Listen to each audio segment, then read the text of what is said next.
Andrei? No, okay. Start again. My name is Jupiter. Harvey asked me to take part in the script advising process of Captain Faggotron Saves the Universe with Andre. I think it was like the first draft or one of the first drafts. Captain Faggotron Saves the Universe. It was amazing. He asked me to come on board as script advisor. One of the things that occurred to me right away was that the dialogues were so incredibly well crafted.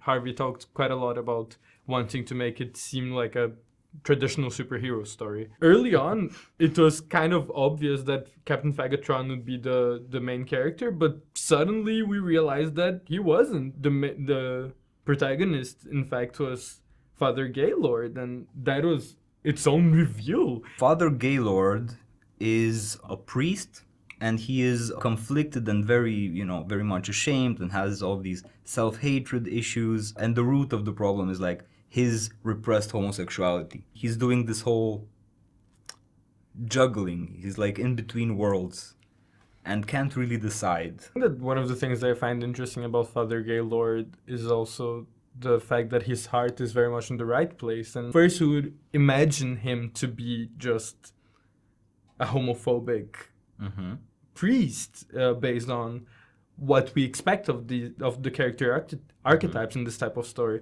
but he really isn't. He's the first person to protect Captain Faggotron in the beginning of the film. I think that Father Gaylord is a priest who doesn't allow his homosexuality to thrive and doesn't understand that homosexuality is something to be proud and accept and embrace, but who would, in different circumstances, very easily. I don't perceive him necessarily as so homophobic. I feel like the only target of Father Gaylord's homophobia is himself. Captain Faggotron Saves the Universe isn't very interested in normative ideas of gayness by its simple virtue of having been written and directed by a trans man. It already makes a difference, honestly. But also the queer characters in it, no matter how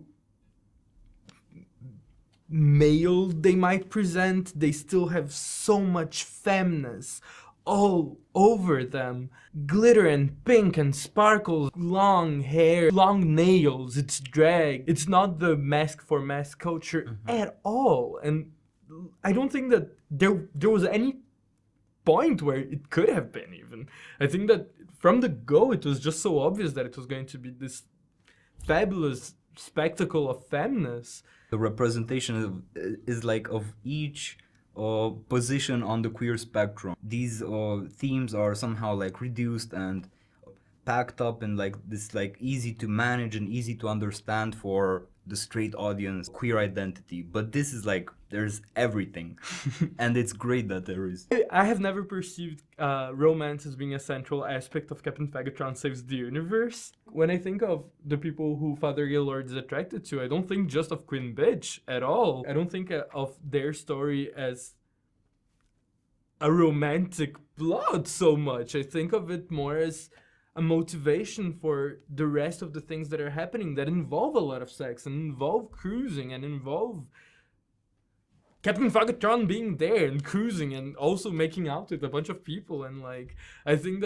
that's, I think that makes a huge difference in terms of what is represented, because we are not seeing these two dudes falling in love with each other, which is the common queer film.